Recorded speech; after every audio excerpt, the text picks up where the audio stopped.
Hi, my name's John. Over the next several minutes, we're going to talk about information security. But I would like you to stay if you are a small business owner, creator, developer, somebody who uses computers for business. I hope that you will learn something over this next several minutes about how you can integrate a governance, risk, and compliance program to develop processes, policies, and procedures to secure your organization from malicious cyber actors. Working together, we can help secure the internet. Now, I've presented some imagery here. We're going to talk about it over the next several minutes.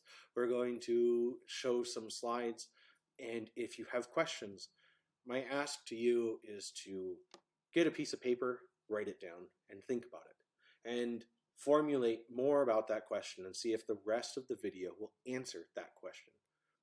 Pause this video when you need to understand what has happened. Also, feel free to participate in the comments section. I'll be watching it and participate and respond to your questions. So what do we have in the middle? We have this thing called an event horizon. Some of you may have heard of things called like a significant emotional event. We have some thing that has happened inside the organization, and this is our event horizon. We have many dimensions we have to consider. We have to understand the mission, vision, and values of the organization. What is important to that organization, and how do they integrate that to their business? We need to understand the high-level objectives, the performance targets, the risk appetite of the business, and these can be tracked to indicators of performance, risk, and compliance. This is why writing out policies, processes, procedures is effective for your company. And we need to commit and communicate that information security plan to our team members. Now, on the left side here, we have this thing called controls: proactive, detective, responsive. What do I mean? Proactive controls could be a fence, a lock, right? You're doing something to prevent the likelihood of something to happen. Detective, a camera, an alarm, a motion sensor. This is detecting that the control, the lock, the time delay device has been compromised or is being manipulated to become compromised. And responsive. Responsive can be failing safe, failing secure, right? There are controls that we can place on components in machines and mechanisms and systems to convey something to somebody else that would say, this should be paid attention to.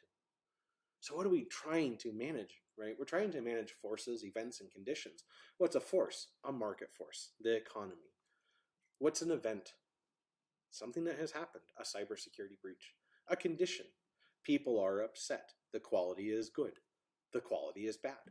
And we're going to pair likelihood, impact, velocity, timing, duration, and frequency to these components, right? What is the likelihood of a flash flood where you live if there's not a history of flash floods? Is probably not something in your threat model. But if you're logging into the internet with an insecure password over an insecure communication method, then the likelihood of the compromise, right, is much higher. And then we're going to learn how to integrate people and process, technology, finances, and physical considerations over the course of this program. So what are we doing, right? We are continuously strengthening our defensive elements, right? We want to get to a continuous state advantage. Why afford malicious actors the upper hand? On the top here, we have some things in red. We have this malicious cyber actor who's running away, right? We also have these gray bars. These are the protective measures that we can integrate, right? And then we have these blue components. This is called the funnel of fidelity. If you have not read about the funnel of fidelity, go on Medium and look for the funnel of fidelity to develop your logging, monitoring, and alerting system to reduce the fatigue of the people in your security operations center. And let's talk about these parts in the middle. We have controls and actions, right? And these are the actions we are hoping with our preventative components, right? We hope that the control of putting up a gate will make the malicious cyber actor abandon their efforts. We hope that encrypting the files at rest prevent the malicious cyber actor. We hope that we can detect, right, when a security control has been bypassed. The lock was picked, the lock was broken, the fence was ripped apart, right? When was the security control bypassed and what methods? And then we want to talk about adaptation. right? We want to build the roadmap for continued success in our organization. A compromise doesn't mean failure, but a compromise does indicate a need for improvement. So we want to make sure that we can adapt to what we were unable to detect. We want to make sure that we have a new method to understand when somebody has compromised a control that we've put in place. So what is the attack path, right? What do we have down here? We have attack path events. The malicious cyber actor is considering making an attack. Will they be deterred? The malicious cyber actor is going to launch the attack. Have we protected our data, our information? The malicious cyber actor wants to get through. They launched that attack. Our protections failed. Our controls have failed, right? And now they have detected our control methodology, strategy, and they have bypassed it. They are operating inside of your domain for free. Well, that's kind of silly, isn't it? And the malicious cyber actor ultimate goal is to become undetected with a successful mission over here. We have to work together to stop the enemy from winning these very simple things that we can work together to do. Let's talk about the funnel of fidelity. You have a security operations center, either locally, remote, hired, managed service security provider, whatever your security operations center looks like, has millions of detections using the digital enterprise. And a human can't do this. This is where machine learning and AI is a great tool to look at detections. A log. All computers can write what happens on them to a centralized log. Monitoring. Something should monitor that for an anomaly, right? Meaning an access was outside of an expected threshold. What does that look like? Employee B is on vacation and logs in from another country. Well, that should be suspicious and perhaps bring it to investigation, right? It should become triaged, investigated, and potentially remediated. Is this person the right person from the right location, and is this within their time? Why are they accessing work on vacation? Good question. Separation of duties, super important. But let's get back to this, right? Your funnel of fidelity should detect in the millions or billions, depending how large your organization is. And you want these triages to be 100. You don't want to overwhelm your staff, right? You can't overwhelm your staff chasing every loose end.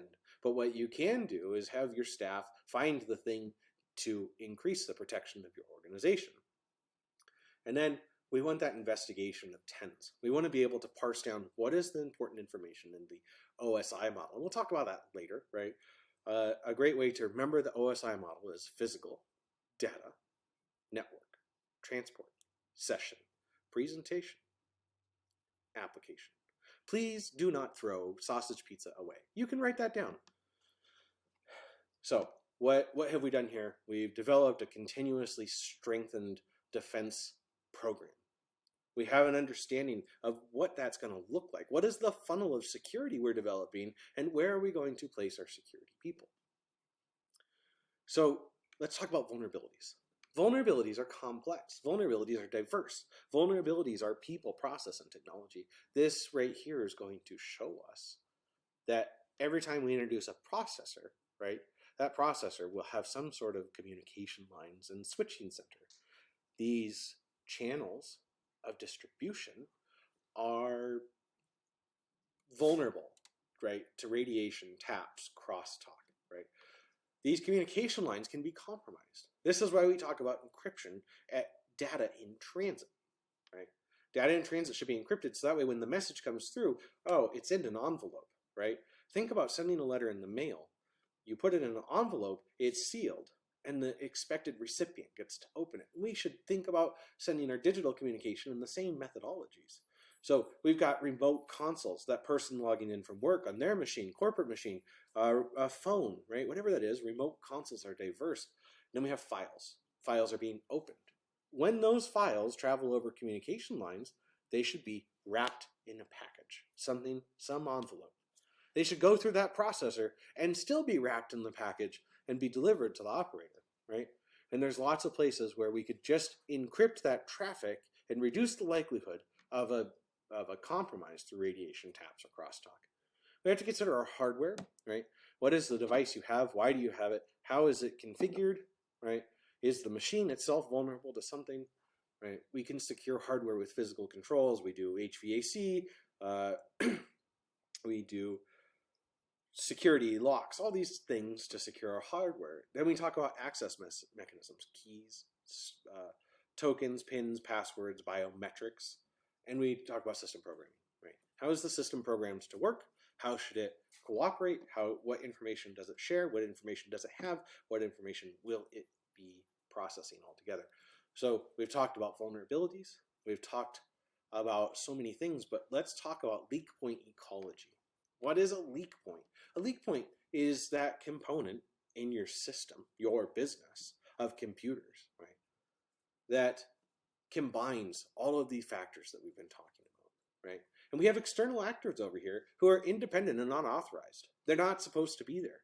Either an employee who's violating their roles because they're colluding to do something that's against the rules or law, or a malicious actor, or a disgruntled person. Either way, usually external actors are independent and unauthorized. So we want to understand how they're infiltrating our networks, what they're doing, and we want to focus on those combining factors. We talked about how attackers attack, and what we want to find is where in our information security system that we have two shortcomings. They're unforeseen and undetected. When you have a system design that is unforeseen and undetected, that is what causes the breach, right? You didn't know that this was possible, but it has happened. An example, you're driving your automobile down the highway, and you're going along, and a deer comes along. You are unable to stop, right? You slam on the brakes. The ABS function as intended, but you collide with the deer. Your car is totaled, and the animal is dead. The automobile was not able to respond to what was happening because when that deer got there, you were driving for different conditions. You did not foresee the deer coming in the road. That's why you were going 45, right? You didn't detect that there was going to be a deer in the road, but then suddenly there was. And we can talk about information security systems the same way. So when we have a system design shortcoming that causes a breach or a potential exploit that allows that malicious external actor to take deliberate actions to have an advantage, right? We can design our systems to function better. So what are preventions? Install sensors, prevent visual inspections of systems, right? And prevent unauthorized calls to protected programs and data. What do I mean by calls? It's not picking up your phone. It means that a computer is calling a processor to find a file, right? Or create a process. And that's the important part, right? These devices that we carry are processors. They're machines, and they do the needful by following the steps that are issued to them, the computing steps. But how does that happen? Let's talk about computer system types. This is a linear diagram from left to right. On the left side, we have batch machines that are local access. These machines do file query, limited application programs. Perhaps they're a servo, a switch, something in an industry machine that just does one component. We've had the fourth layer of we have local access machines with limited application programs. These are very simple machines, but they do leverage for us and make our lives easier, or make our cities more beautiful or functioning. Then on the right side, we have time-shared remote access terminals, like the one you're using today to watch this video. They have full programming capability. They have new languages and compilers, right? So the difficulty and complexity of security controls increases the more we get to a time-shared remote access terminal. Your machine is a terminal. It accesses the internet. And in the middle, we have batch and multi-programming. We'll talk more about this in another episode. So this is a great way to understand information security programs, creating them, and how do we get there? How do we create something, right? The old ways of security are reactive. A proactive approach to security requires education, learning, leveraging more, right? And we have to understand the economic impact to the recovery costs, right? Recovery costs cost about $200,000 a minute for a large enterprise, up to $1.79 million. This is a huge economic loss we're losing so many profits to malicious actors because 53% of cybersecurity breaches go unnoticed and the other 47% go underreported. The channels in the industry don't exist to effectively talk about how to remediate breaches, how to remediate vulnerabilities, and how to secure our data and our privacy. We have that malicious cyber actor who takes that misconfiguration, right, for Acme Corporation through a terminal. They access that thing that they can break the lock. They access the data through front-end frameworks, the internet, a back-end framework, operating systems, data storage, right? And they also use APIs, tools, and analytics to drive their effectiveness. So developing a governance, risk, and compliance program that has metrics is going to put you a couple steps ahead of the malicious actor. They take your compromised data and they have a completed mission. They're on and they've made money at your expense. Generally, what are the financial impacts? 3.3% loss year-over-year sales, your data breach, and your trustworthiness decreases. So if your organization can afford to withstand a data breach and become less trustworthy, then that's on you, right? Develop a risk plan that accounts for these components. So what are we doing? New ways are preventative. How do we prevent something? We have our malicious cyber actor who gets that misconfiguration because we've accounted that misconfigurations are going to happen the more technologically complex the systems become and the more we push the computers to the edge. But what we want to identify are those system design shortcomings that are unforeseen and undetected. And we can do that with logging, monitoring, alerting. We want to ensure that our data, right, we could prevent, detect, and adapt to these misconfigurations. And we also want to detect how the data was exfiltrated. Is the data encrypted, meaning that the malicious actor will have to spend more time unlocking it? Or was the data unsecured and the malicious cyber actor now has your personally identifiable information? We want to deny the effectiveness of the attack. And we're going to increase our assurance, our reliability, trust, and growth. If you're enjoying this, like and follow along for more.